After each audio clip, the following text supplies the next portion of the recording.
Hoppaday, Zantro. Welcome to Marianas Stories. This is where we chat with ordinary people with extraordinary stories in our community. And our guest today is a longtime educator in our community who has a special gift or skill for working with those children who have a little bit extra energy. Andrea Benavente. Mrs. Benavente, Hi. Thank you for sharing with us today. Thank you for having me. So tell us, how did you become interested in working with young children? Well, really, I've been around children a lot, all my life. I'm an older sibling, and custom-wise, you always help with your younger siblings. So coming from a very big family and always being around young children, and my skill is wanting to help people. So I went to nursing, and before I came to Saipan, I worked as a school nurse in Arizona, but it was for middle school children. How did I get down into the younger age? It just comes from being a stay-at-home mom until my kids were old enough to go to school, and then wanting to take a job where I would be able to still be there for my family and my kids. And that's when I thought, well, work as a school nurse in the elementary. Back in the 90s, they did not have school nurses on Saipan. So even though I applied under PSS as a school nurse, they said, oh, we need a kindergarten teacher. That's where I was placed at San Vicente Elementary as a kindergarten teacher, working with small children, and it took off from there. What were your first impressions, your first classroom experience being with kindergartners? Well, raising my kids at home and spending all that time with them at home, it was normal, a natural experience, but going into the school environment thinking that there would be more supplies or more things, I was happy because I was thinking, oh wow, we have all the stuff we need. No, because kindergarten back then was not mandated, so we were always told we might not exist next year, so we were kind of like a grade level in public school that was kind of put up in the air, trying to help, but just working within the means with the leftovers in the classroom. So it was kind of difficult, and just making use with what was there to help the kids and stuff. And you had to prepare your own curriculum. You had to build up your own curriculum and make up your own curriculum, because the curriculum, being that kindergarten was not mandated, there was no ordering of curriculum for the kindergarten age level. So when and how did you find out that you have something of a gift or a skill for working with those kids, and we all know them if we don't have them or we weren't them when we were young, who have a little bit more extra energy in the classroom? Okay, I think that comes again from home. Coming from a big family, and I know a lot of my younger siblings were very, very, very active, and having to help raise them was really difficult, and figuring out ways as a kid to help with younger siblings. What were they like? Just couldn't keep still, had to constantly be doing something, constantly asking questions. Why? Let's do this, let's do that. I mean, it was like from the time you wake up to the time you go to bed, constantly doing something. And then again, one of my own children was very active. I mean, super, super active. So seeing what he was going through and sitting down with him and remembering again my own siblings, and being a younger kid, when I was a kid, trying to help someone with all the why questions, that's kind of hard. And still having to figure out how to keep everybody in control in the house. You had to just get up and do things with them. Well, with my own children, it was like constantly doing things, figuring out stuff to do, all the whys getting answered. If we didn't know the answer, figuring out how we can experiment to find the answers by doing science experiments, baking. Banana art back then was popular, so we did banana art. Anything that they came home telling me about, we tried it at home. And we had a big outside kitchen, so we could do all kind of messy stuff out there. And making snow when you had to defrost the freezer, because my kids didn't know what snow was, so constantly asking, how does it feel? How can you make a snowball? So one day I defrosted the freezer and scraped all the frozen ice off the sides of the freezer and had like 2 or 3 big containers full of frozen shreds of ice, and took it outside and told them to put socks on their hands and let's go have a snowball fight. And I said, we had the most fun that day. And everybody was just really, Mom, I want to go find out what snow really is. And I said, well, one of these days we will. But let's enjoy right now with the snow here on Saipan. So just doing all kinds of things and answering the questions of why, getting all kind of books, spending time at the library and going fishing and playing in the water, looking at all this stuff. Those things were the things that kind of, thinking back, wondering about my own questions why, and not always having someone there to answer it, and realizing how it felt when you wanted that question answered and there was no one to answer it. That same feeling I used and applied to my own children, and I apply it to the children I teach, is remembering how it felt. And I think that's what we have to do as adults. Think about it. How many times did you ask why and it wasn't answered?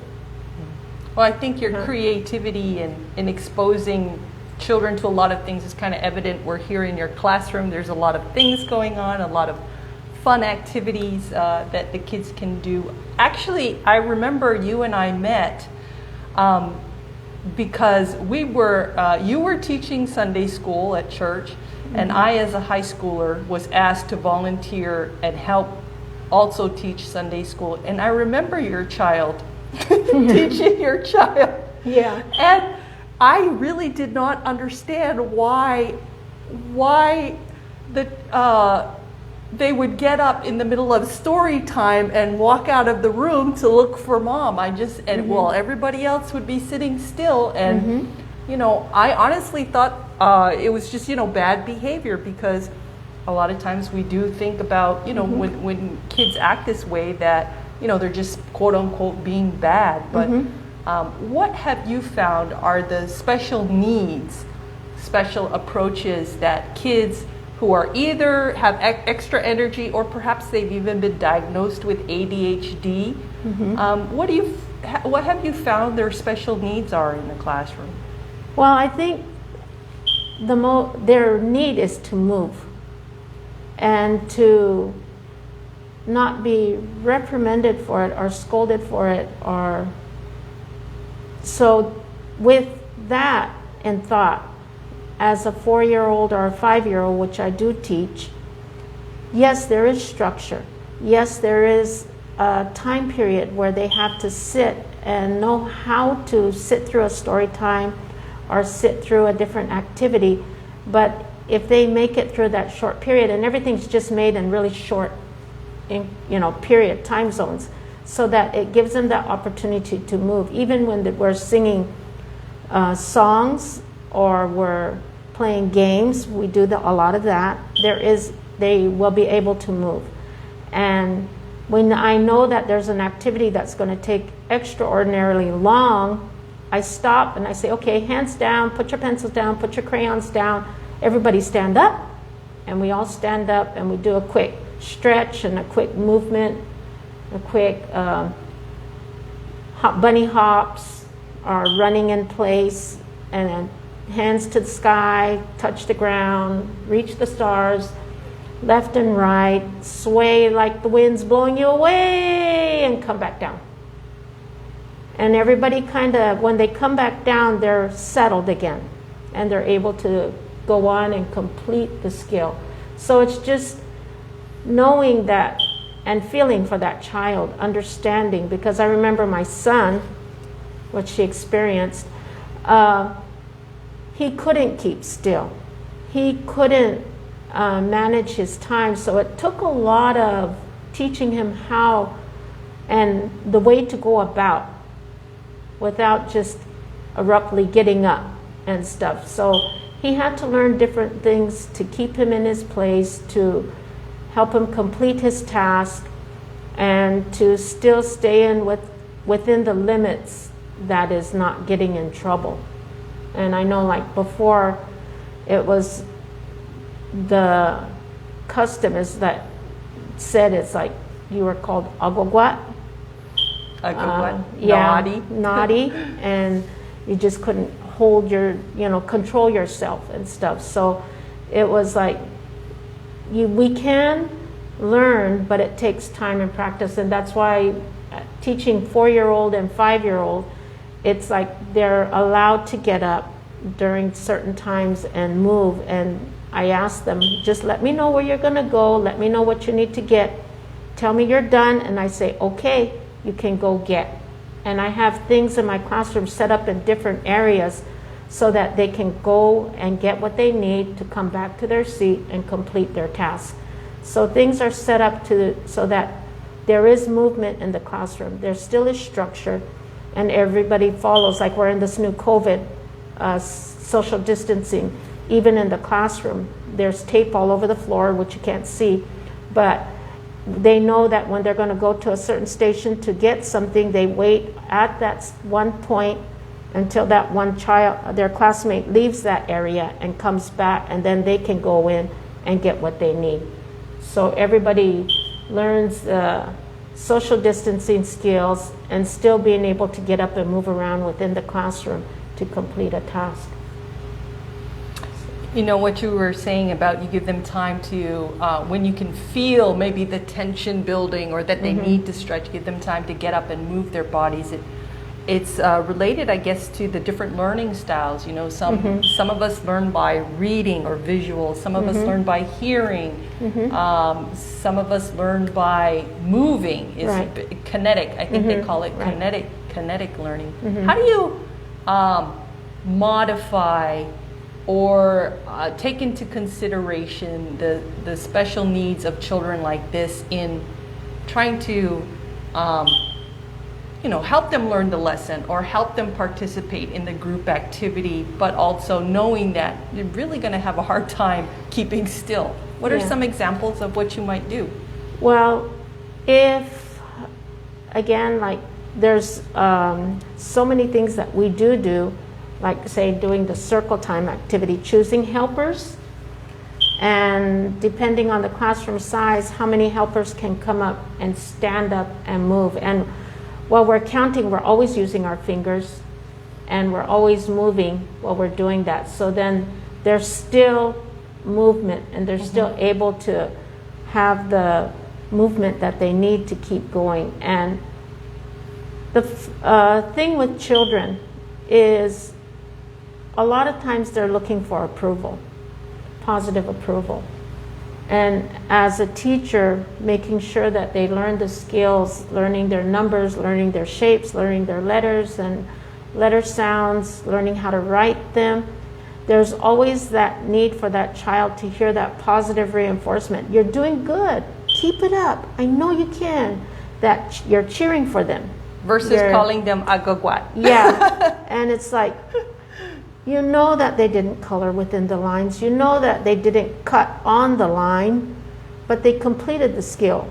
Wow, you didn't do that last week for me. You did it this week. Wow, I'm so very happy. You can't see how happy my heart is. It's jumping in my chest. And those words make the child feel really, really special, make the child feel like they completed something. And I always give little badges every day at the end of the school day to show that all their work was done, that we had a good day, and they tried really hard. And I do a treasure chest ticket where they save their tickets. They learn how to save their things. So every other week we give incentives for them, like we count up the tickets and they can buy a prize. And so this is another thing that they get also for staying within the means and learning and still accomplishing the goal, but receiving positive reinforcement and the praise that they need. And that's the major thing, is they're seeking that praise. And sometimes they're not always getting it at home, and they need to hear that even though they did make a mistake, or even though they did not complete the skill correctly, they completed it. And they did a wonderful job with just completing the skill. And I think that's what they need to hear, and to get through that, through their day. And I don't do a full day program, I only do a half day, because again, hyper children, you can't expect them to stay in one place for too long. They can't do it. You have to have that ability to get out and move about and do other things and stuff. And so, but they can sure learn the skills within that short period of time, because it's just cut down in such small little time periods where they're getting everything they need to learn. And it still does its, it still serves its purpose. I remember when my son came to school age, and me knowing him to be very active, you were the person I thought of that would be a good teacher for him, because I also knew, your son and how well you had done with him. And I remember, I think it was like the first play that you were going to have here at school, and I was just kind of dreading it, because I knew that, my son, he wasn't going to stand where he was supposed to stand, and he probably was not going to remember when to say his lines. But do you remember what you did that allowed him to excel as a child, as a 5-year-old with extra energy, and help make the play a success? I remember. Do you remember? That was so many years ago. You have so many children. Yeah. Let me remind you. Made him the stage manager. Oh yes, because everybody gets to choose a part depending on what we're going to do. And if I know her son was almost the equivalent to my son, which I know my son, when he was going to do a play in Head Start, he knew his lines plus everybody else's lines. So naturally, the only job that he could do was be a stage manager, because he's going to learn everyone's line, and he's going to make sure that everybody is in their place. And then so like in between the scenes, the stage manager will come in, move all the props around and stuff like that, and it was so perfect. And I just thought that was so genius of you to have come up with that. Yeah. So we've had other children with other problems, autism and speech problems and stuff. So pantomiming, autistic children usually have certain fears, or they would rather just be in one place, so they were like a statue holding an item, and they were so proud of their accomplishment of making it through, because they also have certain fears. So yeah, it's just like right then when we're practicing, we're not always sure, I'm not always sure, but as we start to practice, as we start to get different roles for different children on our plays, then it's like, okay, this is where this child needs to do this or that, or sometimes the kids vote on what they want to do. I give them that opportunity. They get to tell us what kind of program they might want. As 4, 5, and 6-year-olds. Yeah, and a lot of children do have their own ideas, which are really good, and songs that they prefer to sing, which are, it's them. And they have feelings for it. And so we go with it, we take it, and we use it, and we make something of it. It seems like you use a lot of intuition also in your teaching? Yes. I think it's intuition with past experiences. Past experiences as a child, growing up and as an adult. And a lot of things I think coming from a very big family and two parents that are from two different cultures almost. In ways it was a difficult upbringing, and in ways, the different things that you had to go through. Experiencing that, and then the need for your own children. And then when you come to see other people in the community that you work with, seeing that child's need and just feeling for that child. I think putting yourself in the position of being a mom. Number one is that position of being a mom. And that's what I do a lot of times, and I see that. And I think as a mom, even first-time moms, it's the intuition. And taking that and using that and seeing that need, there's something there that you just see in that child. Mm-hmm. And you take it and you nurture it. Mm-hmm.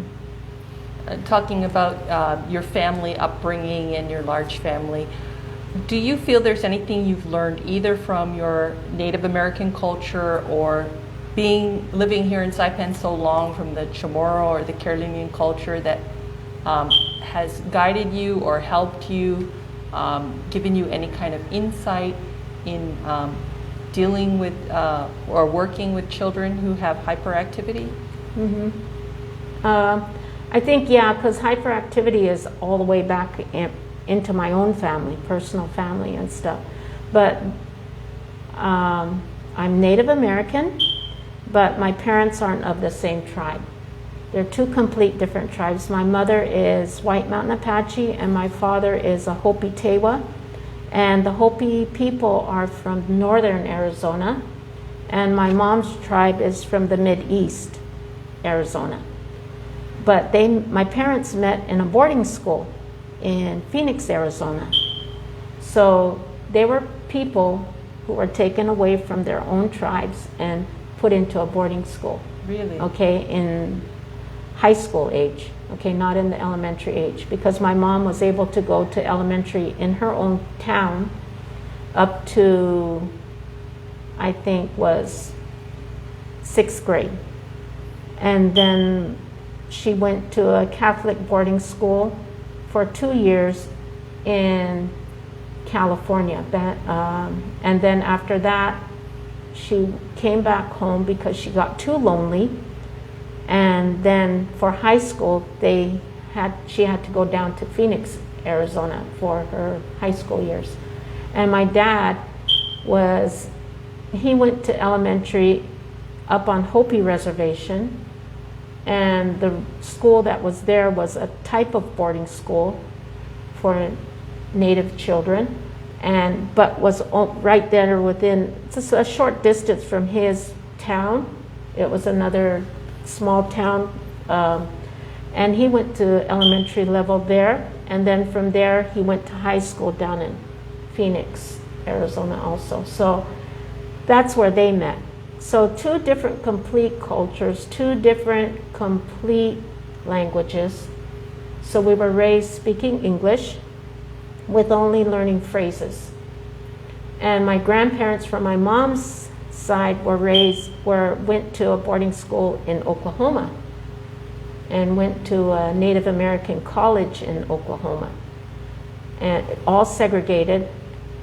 They both came from the same reservation, from two different towns on the reservation, but this was a strange thing. And this again, a lot of my experience and how I teach and deal with children, even my own children, is because of my past. And thinking of maybe what my grandparents and my parents went through. And my mom's parents were White Mountain Apache. I remember, because as a kid we always hung out at Grandma and Grandpa's house, they spoke Apache to each other. They spoke English to us. They spoke English to their children.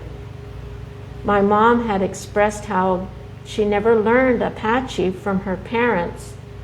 She had to learn it after she got her nursing degree, and was coming into the hospital to work back on the reservation. And she was dealing with a lot of elderly people who didn't speak English well and didn't understand English, so she had to learn the language and teach herself. So she taught her own self her own language.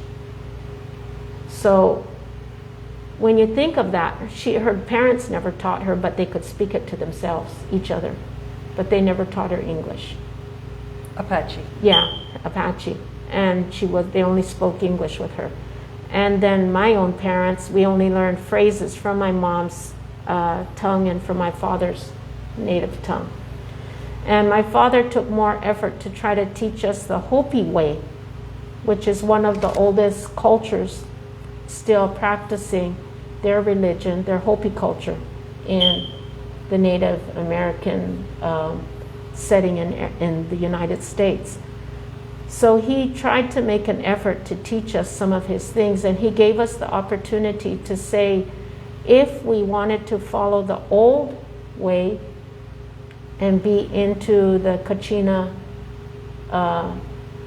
cult and everything, or would we prefer to be in the Christian way and follow the Christian religion?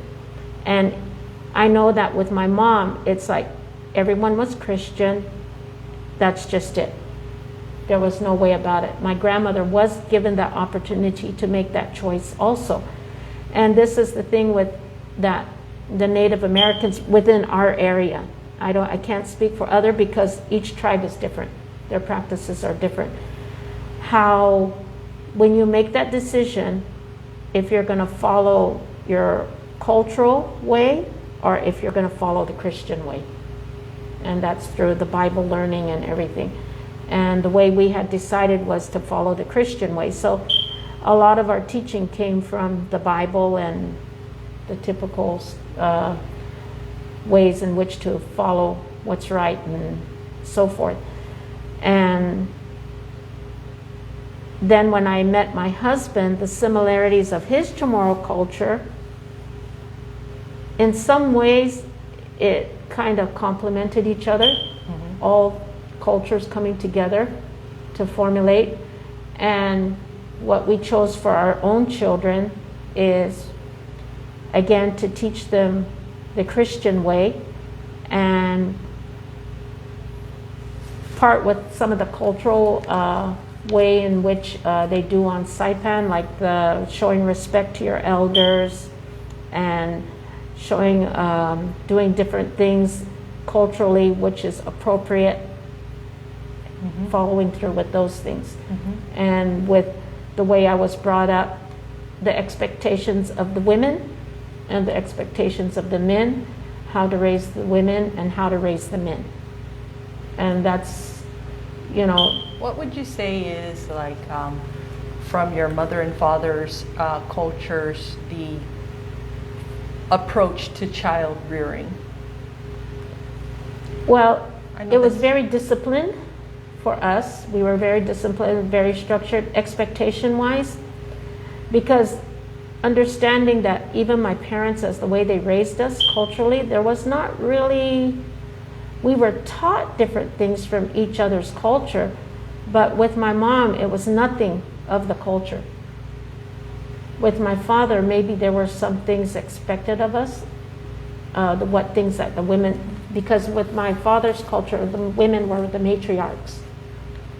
And there was an expectation of the women, what you had to do, the things you had to do, the performance of preparation of food and caring for the home and everything, and what the men had to do and stuff. So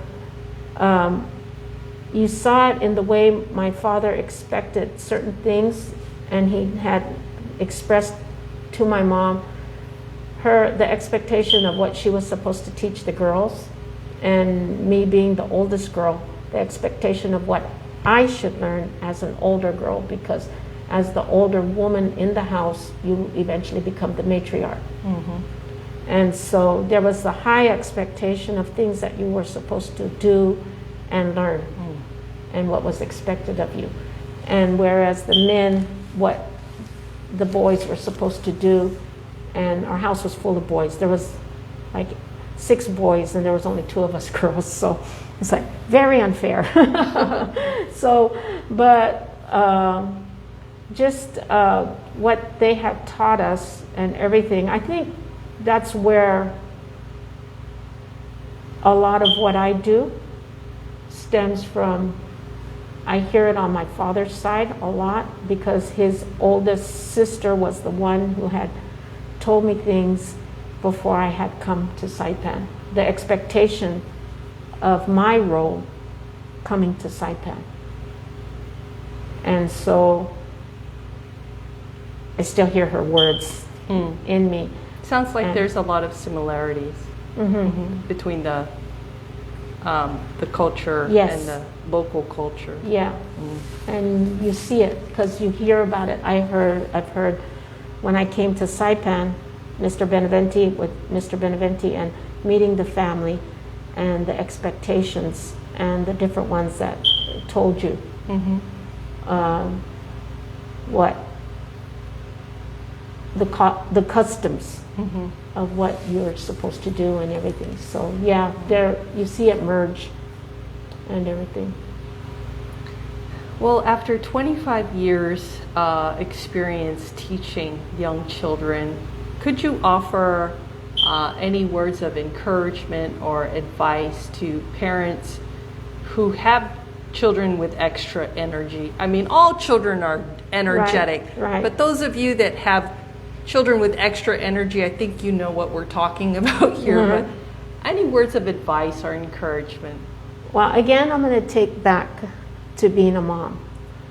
And I remember my little boy when he was really small, and seeing this, and it's just like this very, very extraordinary, bright, intelligent kid, and you just seeing all these things burst out of him, and getting in trouble because of his overactiveness and maybe blurting out things, physically aggressive, everything. But not mean-spirited. I think it even comes out mean-spirited sometimes. Really? Okay. Yes. And so not being able to contain his temper, and just maybe some short thing that somebody might have said to him, and not taking time to step back and think about it before he lands that back. So, and it's just completely, it's to the point where you begin to worry. But going back and taking him and sitting down with him and talking to him, I think the most important thing is spending the time to talk and ask. They always ask you why. They always come, why mom, why dad, why this, why that. Answering their whys, but ask them why. And they can't explain it all the time because they're so young, or they don't even understand why themselves.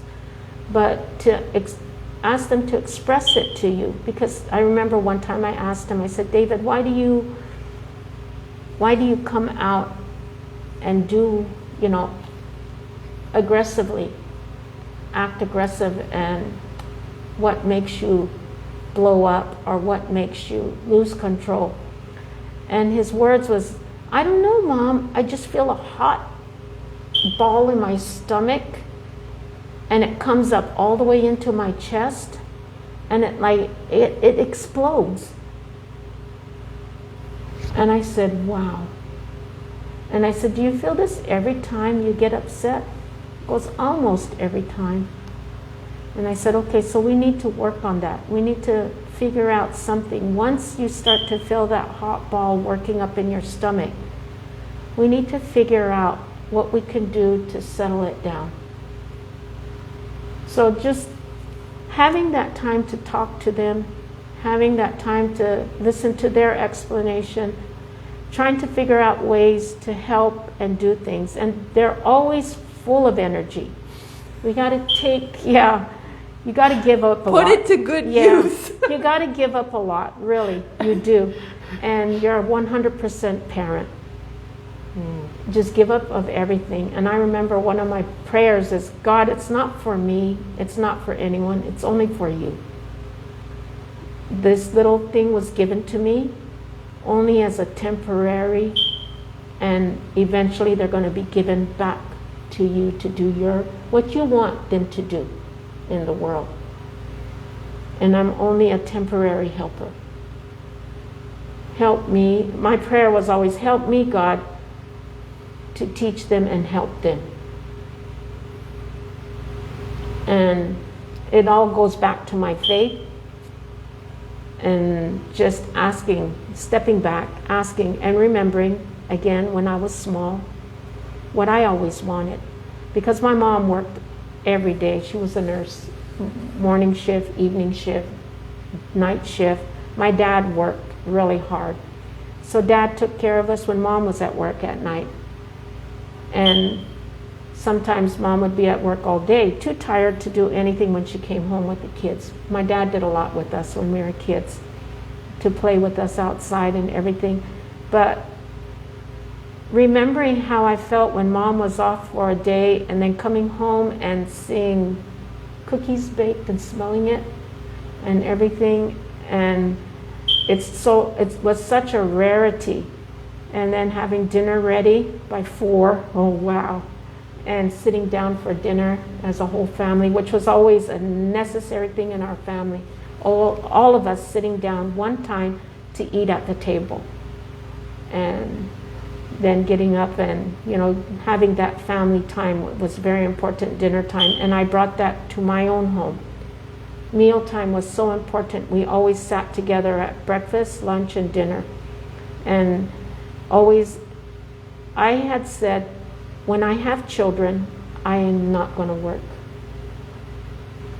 And I will set my time aside for my kids, because knowing that feeling of happy Mom was home and did, wow. Mm-hmm. So when my youngest had gotten into first grade, that's when I went to work. That's when I started working. And my husband worked, and he brought home what we needed, and I stayed at home. I baked, I did all the things, I cleaned, and I took care of the kids, raised the kids. And that's, knowing how, being there for them, and I know it's not possible now for parents to be able to do that with what we're going through and economically, but just to be there when the whys come up, just to be there. Take that time to listen. Hear them and to have a conversation, even if they're young. Yeah. And sitting there with them, reading them stories and stuff. Mm-hmm. So what does the future hold for you? I like that. Okay, future. I feel like it's not really much of a future, my age and everything. But yeah, a couple more years of this, and then I'll be ready to retire. And it's being full-on grandma. Okay, so your grandkids have something to look forward to. Because I know that right now with my youngest granddaughter, her greatest thing is taking you by the hand and saying, let's go discover. Let's go and inspect things and do discovery. And so that means going for a walk and looking at everything and talking about it. Wow. That's what she likes to do now. So I know that once this, she'll probably be in school at that time, but yeah, there's still a couple more coming along, and Grandma will still be there. Like Grandpa is now, he's the official bus driver for the grandkids, and so Grandma will be there after school program with them. Oh, they're in for a ball, that's for sure. Yeah. Any final thoughts before we go? Just that, I just hope that everybody is there for their kids, and that wish everybody to be safe and stay safe and be there for their kids. Yeah. Thank you for sharing today, and thank you for all the families and the kids that you've helped in your years leading up to retirement. Yes, thank you so much. Our guest today has been Andrea Benavente. She's been a teacher for over 25 years, and she has a special gift for working with children who have that little bit of extra energy. Marianas Stories. I'm Catherine Perry. Thank you. Adios.